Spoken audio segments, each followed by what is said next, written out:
Pour moi, être un homme Pour moi, un aujourd'hui, homme, c'est Honnêtement, je me suis Être pas un homme, pour posé moi, la une question. personne qui a un sexe différent des c'est femmes. être une potentielle agression. Encore et toujours être en situation de Et qu'à un privilège. moment, ils ont eu trop la liberté. Quand j'étais petit, c'était Zorro, c'était James c'est Bond. essayer d'être soi-même, essayer d'assumer qui C'est on d'abord est. être un humain, Tout ce qu'on nous apprend pas en tant qu'homme, justement. à la fois seul et relié. Je m'appelle Thomas Messias et vous écoutez Mansplaining, le podcast où on s'interroge sur les hommes, le genre, la société.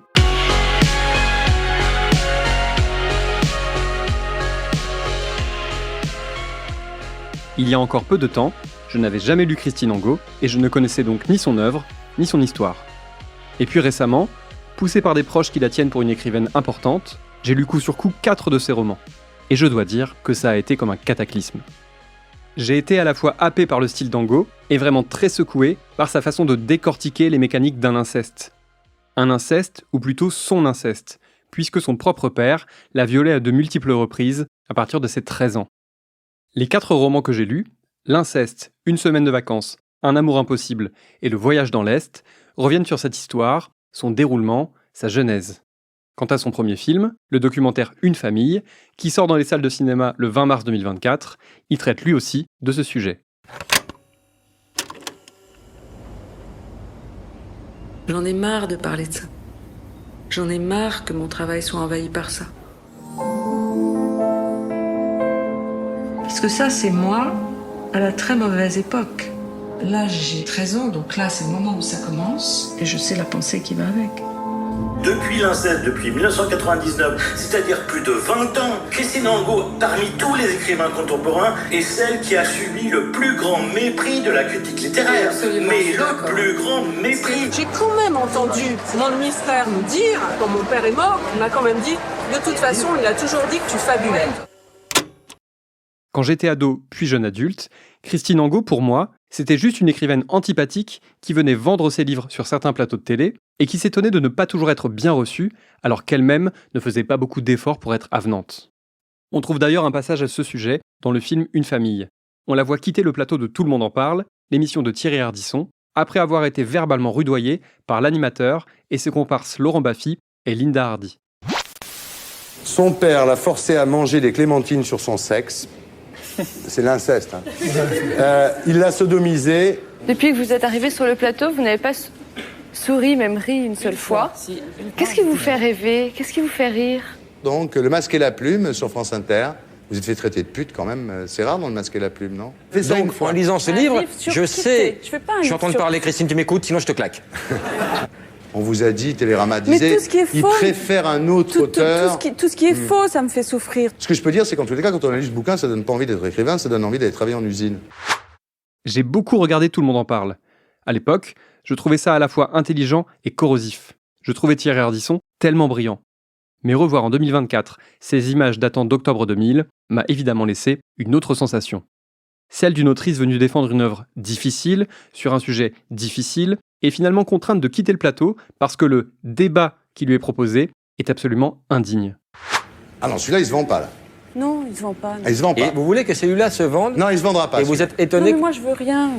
Vous l'avez dit, je vous ai vu. Vous n'êtes pas 5e dans l'Iso Express avec ça, hein. Non, non, là, il se passe rien. Vous êtes déçu? Bien sûr, je suis déçue. Hmm. Écoutez, Il n'y aura peut-être pas de prochain bouquin. stop. Ou encore, tu choisis, c'est toi. Ben, stop. Pourquoi, Christine? Je crois que vraiment, ça m'amuse pas, quoi. Mais pourquoi? On s'amusait bien, nous? Ben, moi, non. Dans ces images, on ressent la profonde solitude de Christine Angot. Et par la même occasion, celle de toutes les victimes d'inceste, c'est-à-dire 10% de la population française, d'après un sondage réalisé par l'Ipsos pour l'association Face à l'inceste en 2020. Oui, 10%, une personne sur 10, 3 enfants ou 3 ados par classe. L'inceste a été réintroduit dans le code pénal le 15 mars 2016 grâce au combat mené par plusieurs associations. Voilà ce qu'on trouve dans le texte. Je vous en fais une lecture.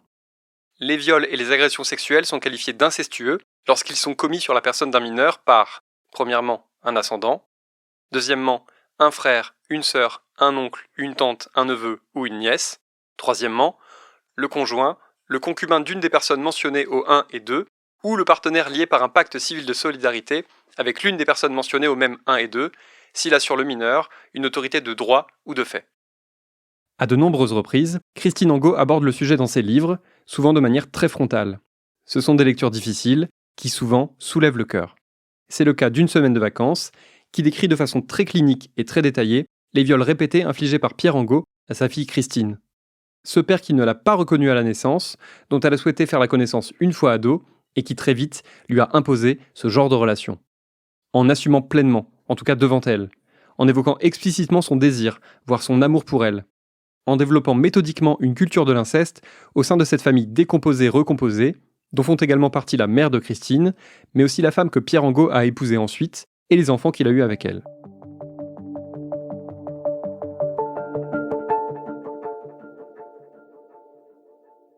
Dans au moins 77% des cas, les coupables d'inceste sont des hommes. C'est ce qu'indique un sondage Ipsos de 2023, qui avance aussi le chiffre de 16% de femmes. Le pourcentage restant correspond à des victimes qui n'ont pas souhaité répondre à la question. Cet homme-là est donc un parmi tant d'autres. Mais ce qui rend l'œuvre de Christine Angot si unique, si prenante, si étouffante, c'est qu'elle montre que, dans son cas, cela s'accompagne d'une forme très assumée de domination intellectuelle. Monsieur Angot est universitaire. Il a beaucoup de connaissances et de culture. Il aime étaler son savoir et reprendre les gens sur une tournure de phrase ou sur une idée qu'il juge inélégante ou inconvenante. C'est quelqu'un de très précis, de très intelligent. Ce n'est pas le monstre avide de chair fraîche, celui qui fait bien souvent office de portrait robot lorsqu'il s'agit de décrire le profil type de l'auteur d'inceste. L'horreur et le malaise ne s'arrêtent même pas lorsque les séquences de viol sont terminées, car ce prédateur-là ne lâche jamais son emprise. Coûte que coûte, il domine, et quand ce n'est pas par les sévices sexuels qu'il inflige, c'est par les mots. Pour la jeune Christine, il est impossible de ne pas se sentir inférieur à lui à tout moment.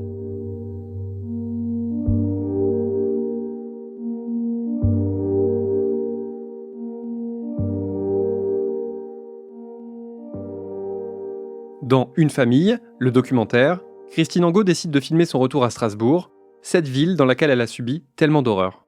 Son père est mort depuis un quart de siècle, mais ce qu'il lui a fait vivre n'a pas disparu pour autant. Alors aujourd'hui, l'écrivaine part à la rencontre des personnes qui l'ont laissé se démener seule contre son prédateur de père. Et cela produit des étincelles bouleversantes.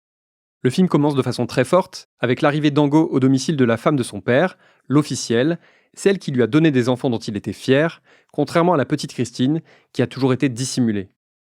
La voilà obligée de mettre littéralement le pied dans la porte pour parvenir à entrer chez cette femme qui n'a nullement l'intention de lui parler, mais qui finit par ne pas avoir le choix.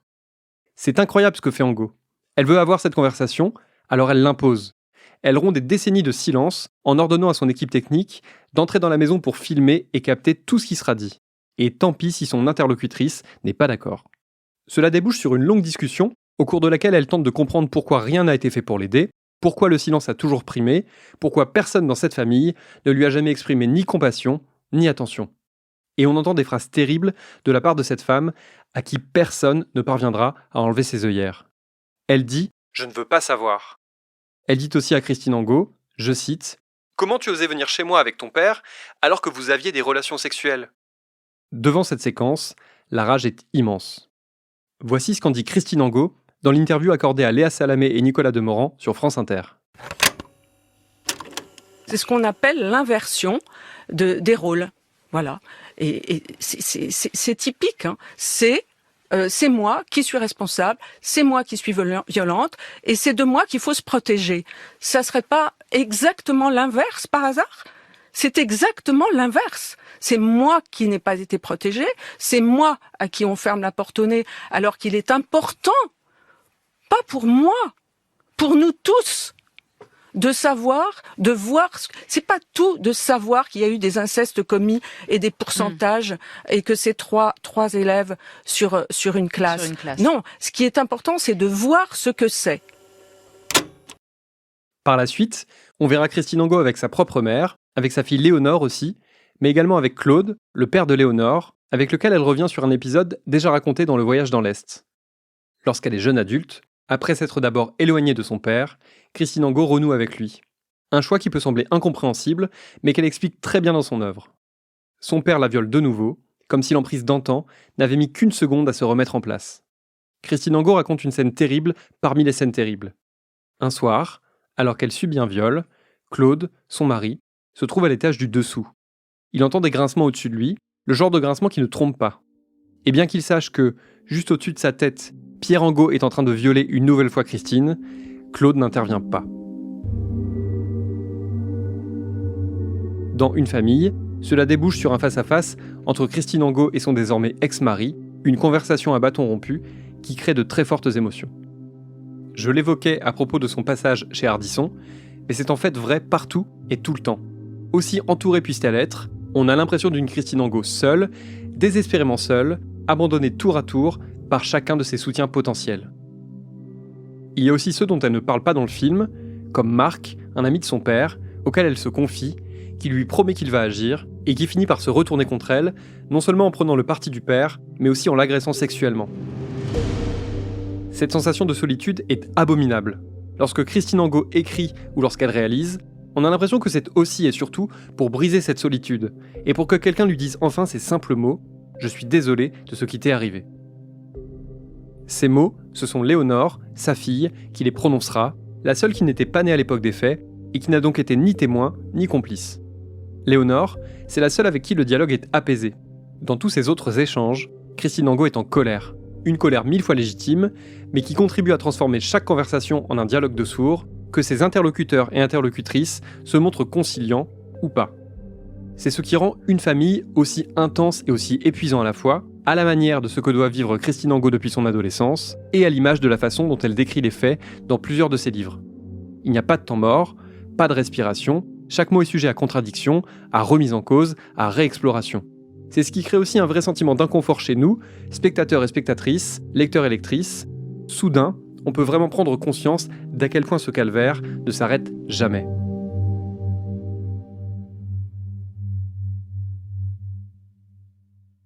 Souvent dézinguée par une partie de la critique littéraire, du Masque et la Plume à Éric Nolot, Christine Angot a fait l'objet de plusieurs reproches récurrents.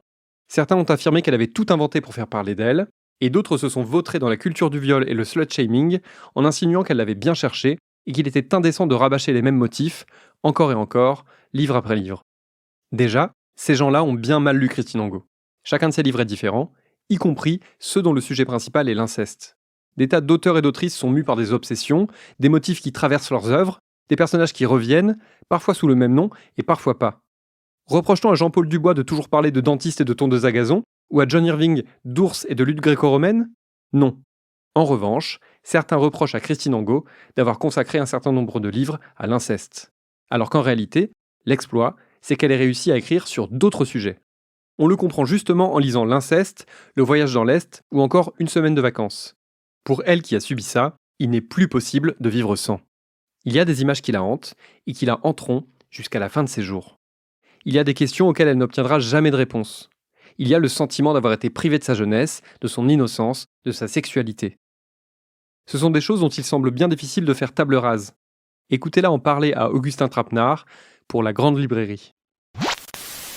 Moi, je me suis rendu compte que dans ma vie de tous les jours, il y a toujours au moins un moment, le jour, la nuit.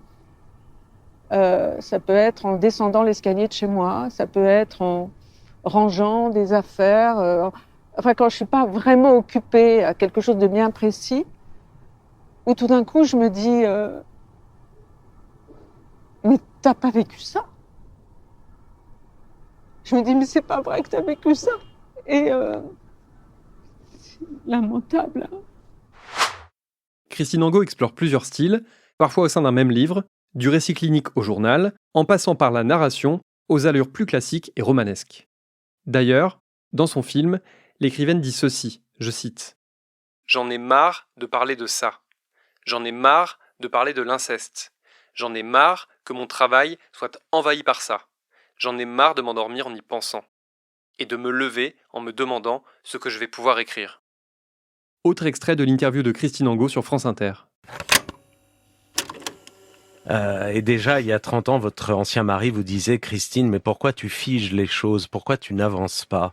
Est-ce qu'aujourd'hui, avec ce film, vous pensez être allé au bout de ce chemin, avoir peut-être tout dit? Est-ce qu'il y a un bout, vous pensez? Je sais pas, je vous pose la question. C'est toute la question. Je vous pose la question de la manière la plus ouverte qui soit. Il faut dire ce qu'on sait. Voilà.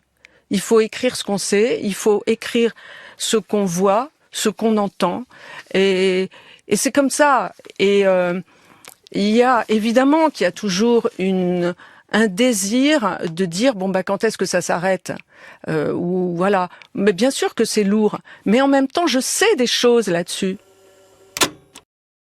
Je ne sais pas si je dois vous recommander de lire les livres de Christine Angot.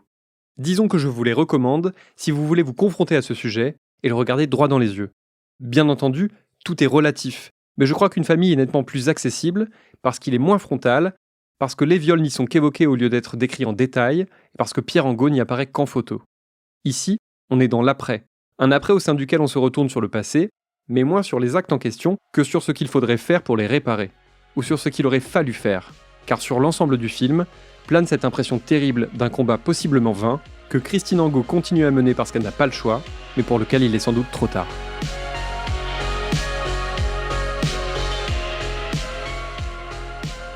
C'était Mansplaining. N'hésitez pas à vous abonner au podcast sur votre plateforme favorite, à mettre des cœurs et des étoiles, et à laisser des commentaires. Vous pouvez aussi écrire à mansplaining@slate.fr ou nous contacter via le compte Instagram Mansplaining Podcast. Mansplaining est un podcast de Thomas Messias, produit et réalisé par Slate Podcast. La direction éditoriale est assurée par Christophe Caron, la production éditoriale par Nina Pareja, et le montage, la réalisation et le mixage par Mona Delahaye. À dans 15 jours.